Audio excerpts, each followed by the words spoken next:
কুষ্টিয়ায় বিশ্ব নারী দিবসে অধিকার সমতা ও ক্ষমতায়নের গুরুত্ব তুলে ধরে আলোচনা সভা অনুষ্ঠিত হয়েছে।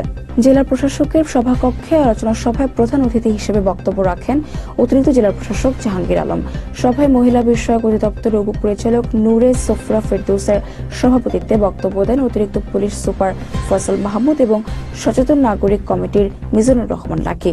বক্তারা নারীদের উপর নির্যাতনের প্রতিরোধ গড়ে তোলার পাশাপাশি তাদের আত্মবিশ্বাসী ও স্বনির্ভর হওয়ার পরামর্শ দেন।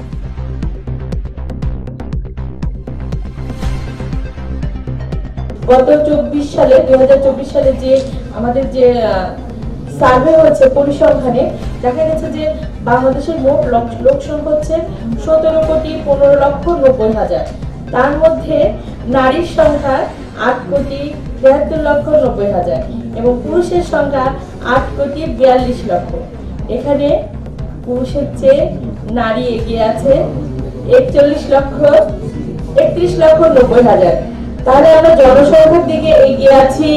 স্যার আমাদের পাশে বলেছেন শিক্ষাক্ষেত্রে কিন্তু নারীরা অনেক দিকে এগিয়ে আছে, কর্মক্ষেত্রে আমরা অনেক দিকে এগিয়ে আছি। এখন বিভিন্ন প্রশাসনে আমি চিটাগাংয়ের যিনি জেলা প্রশাসক ফরিদা খানম ম্যাডামকে আমি চিনি ব্যক্তিগতভাবে। উনি আমাদের কুষ্টিয়া এসেছিলেন।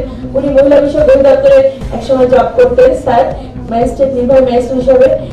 আমরা যদি সব জায়গায় এগিয়ে থাকি তাহলে আমাদের ভিতরের যে আমিত্ব, আমরা নারীত্ব, এটা যদি না জাগাই তাহলে আমাদের ঘর থেকে তো আগে প্রথমে শুরু করতে হবে। আমাদের রাসূলুল্লাহ সাল্লাল্লাহু আলাইহি ওয়াসাল্লাম বলেছিলেন তোমার ঘরে যদি একটি কন্যা সন্তান থাকে তাহলে তোমার একটা জান্নাত কিন্তু রেডি হয়ে আছে। আমি তো তাদেরকে বলি যাদের 3টা কন্যা সন্তান, আল্লাহ পাক যদি আমরা সেই কন্যা সন্তানগুলোকে সুশৃঙ্খলভাবে সুনির্দিষ্টভাবে শিক্ষা দিয়ে দাঁড় করায় তাহলে সেই কন্যাই ঘর থেকে কিন্তু এই এত বৈষম্য এগুলো কিন্তু তৈরি হবে না। আমাদের ঘর থেকে প্রথমে শুরু করতে হবে।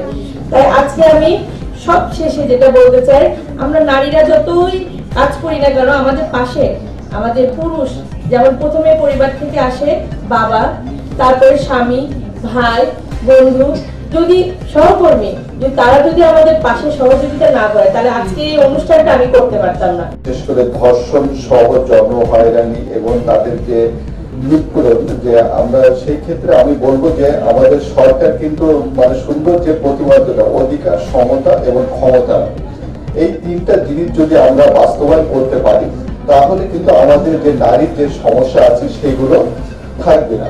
তা আমাদের কিন্তু মহিলা বিষয়ক কর্মকর্তা কিন্তু প্রথমে বলেছেন যে আমাদের যে 1909 সালের আগেও যদি যাই, যেমন 1857 সালের দিকে যদি বলি যে আমাদের শিল্প বিপ্লবটা শুরু হয় 1400 শতাব্দীর দিকে, তখন থেকে কিন্তু আমাদের বিশেষ করে এই শিল্প বিপ্লবটা শুরু হয় যে ইউরোপিয়ান কান্ট্রিগুলোতে।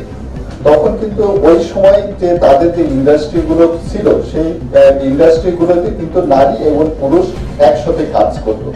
সেখানে তারা কিন্তু বৈষম্য স্বীকার করত, যেমন পুরুষকে বেশি বেতন দিত, নারীকে বেশি বেতন দিত না।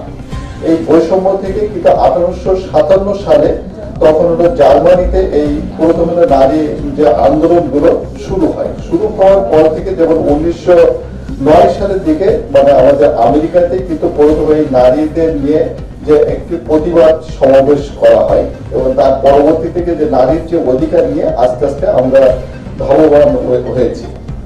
এবং আমরা যদি চিন্তা করি আমাদের বাংলাদেশের ক্ষেত্রেও কিন্তু আমাদের নারীর প্রতি যে বৈষম্য ছিল এটা কিন্তু আমরা বর্তমান সময় যা আছি তার আগে কিন্তু আরো চরম বৈষম্য ছিল।